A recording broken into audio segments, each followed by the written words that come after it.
YouTube, my name is Danica and today I have my July wrap-up. I'm a little bit late for this wrap-up because I've been traveling, but here it is. So the first book I finished in July was Trickster's Queen by Tamora.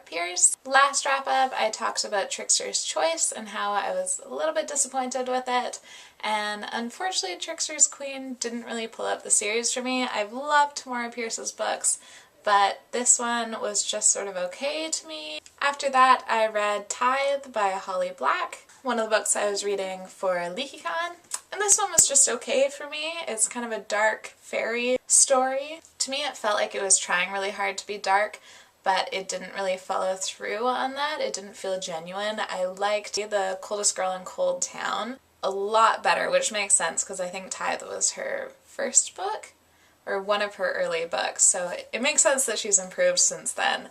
I'm definitely not going to continue with the series, I just didn't find it that interesting. Next, I read Polymorph by Scott Westerfeld, also for LeakyCon. I actually forgot to mention that I also got this book signed. I forgot to mention it because I'm actually going to sell it. This is Scott Westerfeld's first book, and I have a first edition of this book that is also out of print now. I just kind of ran across it in a used bookstore and I was like, oh, that looks interesting. I didn't know Scott Westerfeld wrote books like this.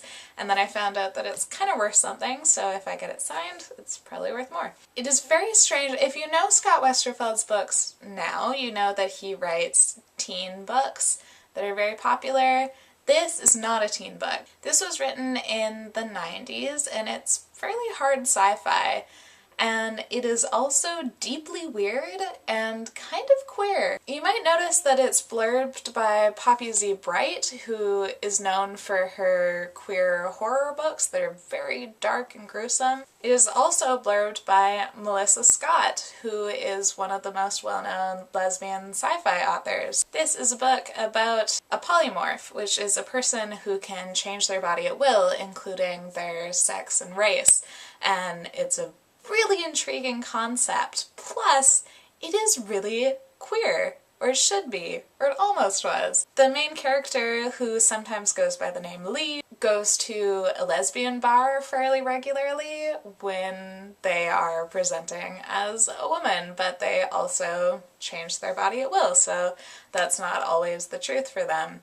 I'll link my review down below because I had a ton of thoughts about this book. In execution, it ended up being really transphobic at times, which is bizarre because the main character is basically genderqueer or genderless or gender fluid in the most literal way possible. So it kind of felt like Scott Westerfeld couldn't quite follow through on his own idea, like he was limited by his own conceptions of gender. I also find it funny that when I got it signed by him, I said that I didn't need my name on it, and he just said, oh, you don't want your name on a smutty book. And I was like, this isn't that smutty, and he's like, oh, it's smutty. So he thinks of this, at least, as a really smutty book. And it does have sex in it. It has some very weird sex in it, because if you can change your body at will, you can do really interesting things during sex. A very interesting book. I'm glad I read it, even though it's disappointing in some ways. After that, I read Kissing Kate by Lauren Miracle. I'll also link the review for this down below at the Lesbrary. This is a lesbian teen book, and it's a really cute, quick read. It's less than 200 pages. It's not something that's hugely memorable for me, but it was fun, and I would definitely recommend this for especially a teen reader. I think this is a really good light introduction to lesbian teen books. Then I read Fangirl by Rainbow Rowell, which I enjoyed, but I'm definitely not going to be one of the biggest Rainbow Rowell fans on BookTube.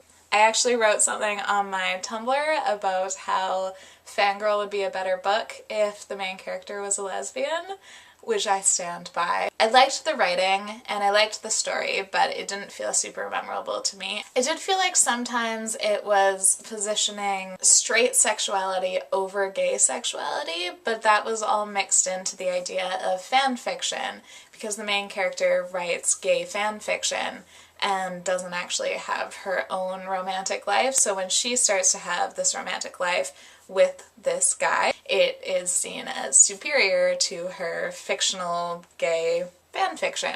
but that kind of collapses the idea of gay sexuality and fictional sexuality. It's really complicated, but I felt like it sometimes made it look like straight sexuality was more serious and more adult than queer sexuality. So I didn't like that part, and that's why I thought it would be a better book if she was a lesbian and if she was trying to juggle these ideas of this gay men fan fiction that she was reading with her own queer sexuality. I think that could have been a really interesting idea, but that's not the book.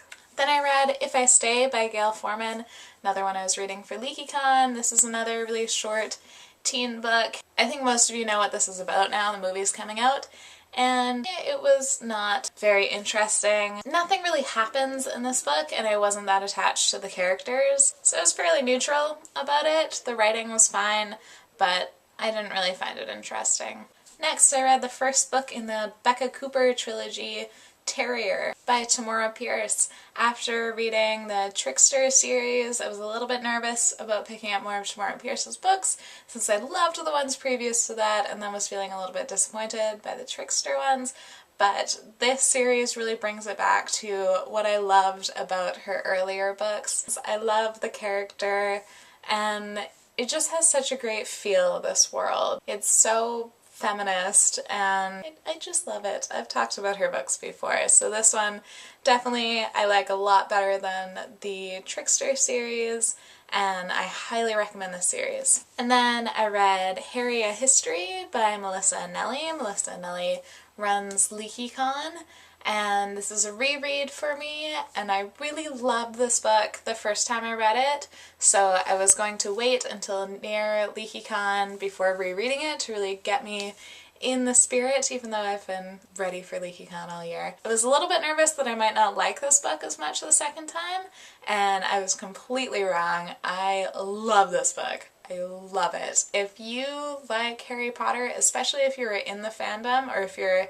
interested in what the fandom looked like while Harry Potter was happening, I highly recommend Harry, A History. It's a little bit of everything. It's a little bit of the history of Harry Potter as a book, how it was written and how it was received. It's a little bit of Melissa Anelli's own memoir, and it's a little bit a history of the fandom and everything about it, the good and the bad, the great shipping wars, the embarrassments of it, but also the strength of the community. It's a little bit disjointed at times, it kind of jumps all around, but it always felt natural. I know that some people really dislike this book, some people think it's really indulgent, and some people think it's really scattered, but I feel like it was perfect. And if you are in the Harry Potter mood, I would recommend reading Harry, A History. I've actually read quite a few books about Harry Potter, and this is by far my favorite. The last book I finished in July was Bloodhound, the second book in the Becca Cooper series, and I've already told you about these. I love it, just as good as the first one. You wouldn't think it would be because it's about money counterfeiting, which sounds like it would be boring, but it isn't. I kind of feel like these books could have been shorter, but I don't want them to be because I love the characters so much that I just want to spend as much time with them as I can. So I definitely recommend these ones, especially if you've read some of Tamora Pierce's other books and liked them. I think you would like Becca Cooper as well. So those were the books that I read in July. Let me know if you've read any of these and if you liked them, and if you have a July wrap-up, feel free to link it below and I'll definitely check it out. And thank you for watching!